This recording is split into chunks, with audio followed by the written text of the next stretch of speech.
Asian Photography's YouTube channel. My name is Bhavya Desai and today is all about replacing your DSLRs.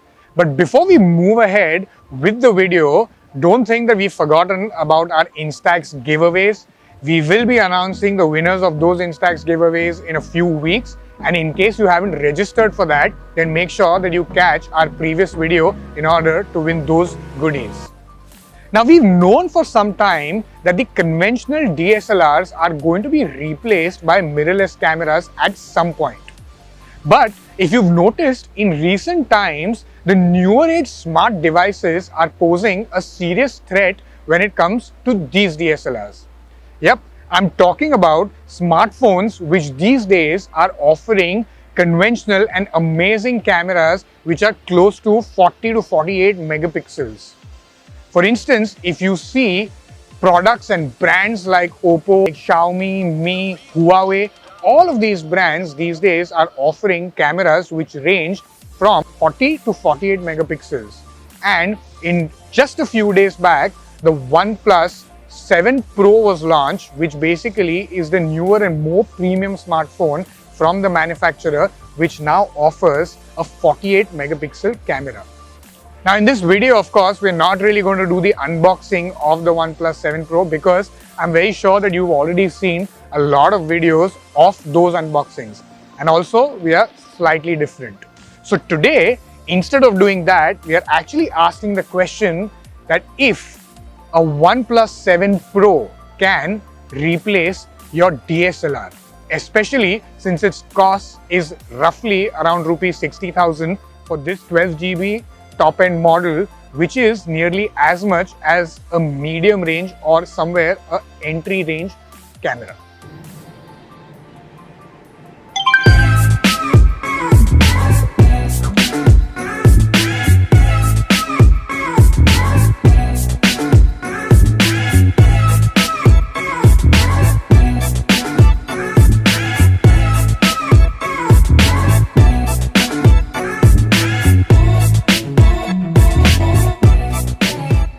In terms of features, the OnePlus 7 Pro is truly power-packed. It features the Snapdragon 855 chip, along with that a Quad HD Plus display, which basically OnePlus calls a fluid AMOLED screen for 6.7 inches. It is also the first phone which features liquid cooling inside and a refresh rate of 90 Hz.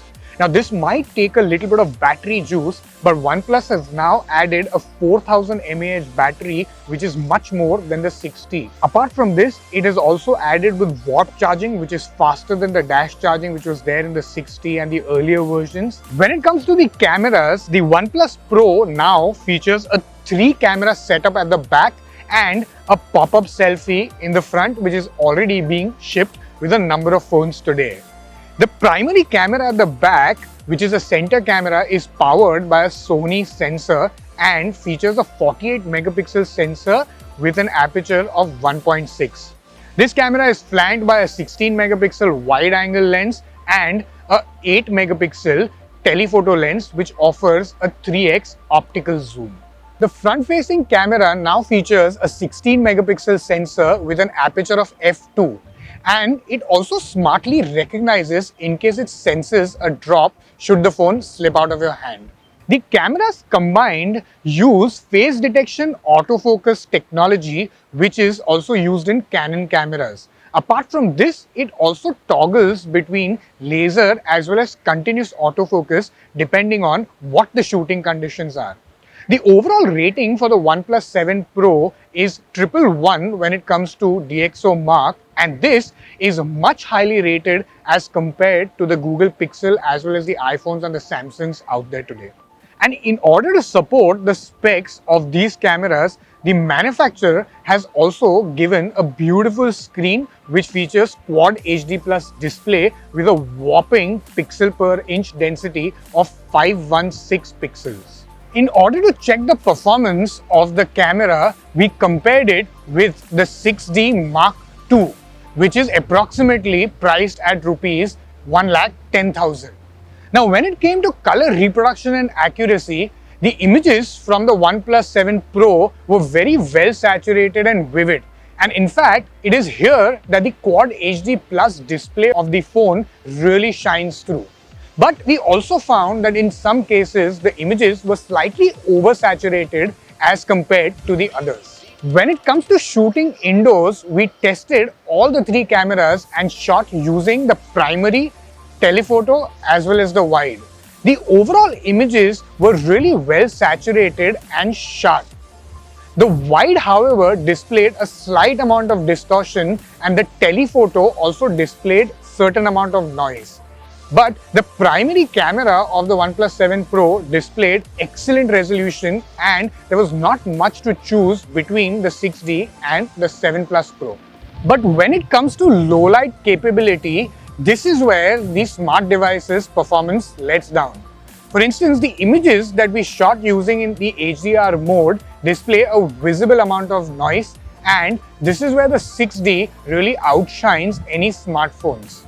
But unfortunately, you should not really expect a lot when it comes to low light conditions or these sort of scenarios when it comes to shooting with your smart devices today. When it comes to shooting portraits in indoor conditions, the overall images are sharp and beautiful.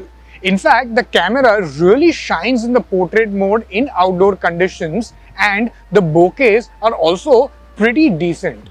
But unfortunately, they are not as good as what comes out of a DSLR, but under daylight conditions, the camera of the OnePlus 7 Pro really shines. When it comes to video performance, this is one place that the OnePlus really outshines DSLRs. It gives features which are on par as a video camera, and also in some cases like slow-mo and so on, really surpasses the capability of what a DSLR can do. So can a OnePlus replace your DSLR?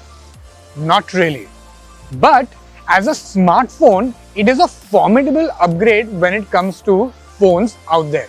At rupees 60,000, it is ridiculously fast and gives near Android feel.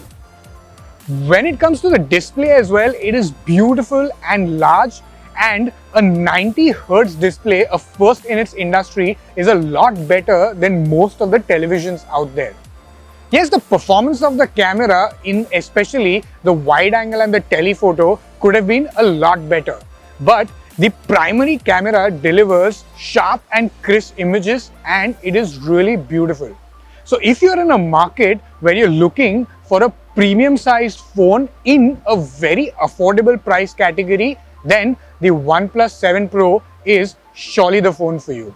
We give it a thumbs up, and do let us know in the comments if you've bought the phone and what you think about it. If you like this video, then make sure you like, share and subscribe to our channel. Also, take a look at all of our previous videos as well, especially the previous one if you want to register for the Instax giveaway. And as usual, until next time, happy viewing.